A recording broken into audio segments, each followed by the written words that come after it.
निकालो, बेवाओं की तरह रो रहे।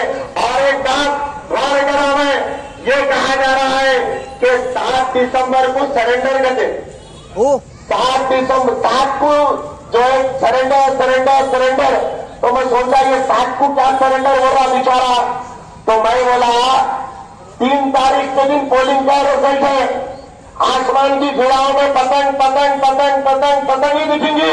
और 7 दिसंबर को इसको चंचलपुरा जेल में लगेगा कि इंशाल्लाह डाल दिया जाएगा, वहां जाके सरेंडर हो जाएगा। तो बेवकूफ को लेने वाले पोलिंग 30 तारीख को है, बेवाओं की तरह रो रहे, मैं हार गया इंशाल्लाह।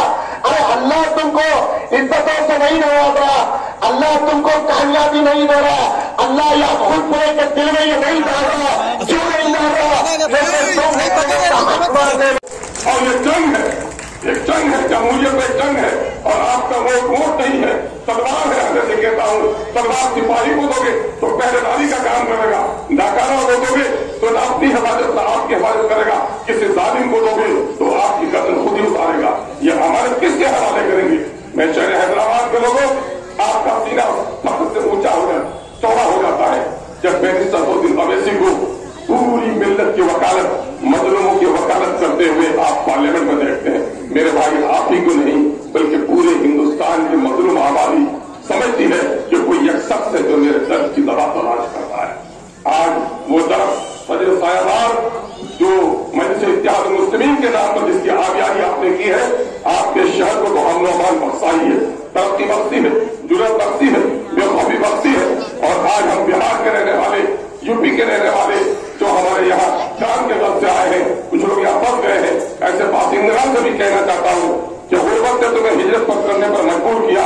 बहुत सारे लोग मुहाजिर हैं, दिल्ली में जो रहते हैं, जो लोग बॉम्बे में रहते हैं, जो लोग पंजाब में रहते हैं, कब मैं खाकर मैं तुमको कह सकता हूँ वो हमेशा घबराए हुए रहते हैं, कब मुझे दुकान से मिलती पड़े, कब घर छोड़कर मुझे भागना पड़े।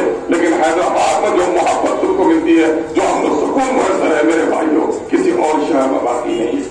और हैदराबाद के मकीनों, मैं आपको भी कहना चाहता हूँ कि आप जितने अमन से हो, अपनी तहजीबी रहनाई के साथ, अपनी सकाफत के साथ, अपनी जबान, अपनी तहजीब के साथ आप जितने बेखौफी के साथ इस शहर में चल रहे हो, मैं समझता हूँ कि बिहार वो पूरे हिंदुस्तान में कोई दूसरा शहर इसका शान ही नहीं है।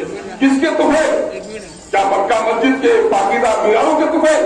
क्या चार मीनार के इस कदीम मीनारों के तुम्हें?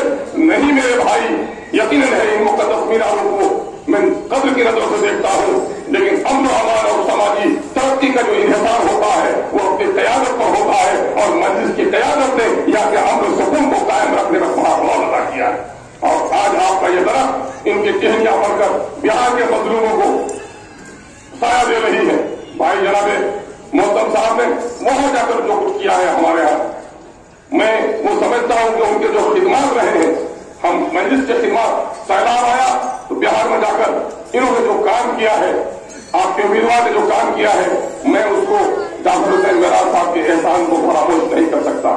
जाफर हुसैन मेराज साहब ने सीमांचल की गलियों में जहाँ सैलाब की तबाही आई, जहाँ लोगों को परेशानी आई, बड़ी खिदमत उनको की है। मैं उसका एहसान चुका सकूंगा, मैं ये नहीं कह सकता। मैं उसका बदला चुकाने आया हूँ, ये भी नहीं कहता। मैं ये कहने के लिए आया हूँ, जिस सजे सायादार को आपने यहाँ लगाया है, उसको चारों तरफ से हमला हो रहा है, उसकी जड़ें यहाँ है, उसकी जड़ों को कटने मत दो, वरना टहनियां सूख जाएंगी। इससे उसकी हिफाजत करो, अपनी क़यादत को। बच्चा यतीम होता है, बाप के मर जाने के बाद, कौम में यतीम होती है अपनी क़यादत को खो देने के बाद। पूरे मुल्क में एक ही क़यादत हमारी उभर कर आई है, वो मजलिस इत्तेहाद मुस्लिमीन की क़यादत है। इसकी हिफाजत शरीयत की हिफाजत है, इसकी हिफाजत अमन और अमान की हिफाजत है, इसकी हिफाजत दस्तूर और आइन की हिफाजत है। वो आपकी अमानत है, अमानत पहले अमानत के हवाले कीजिए।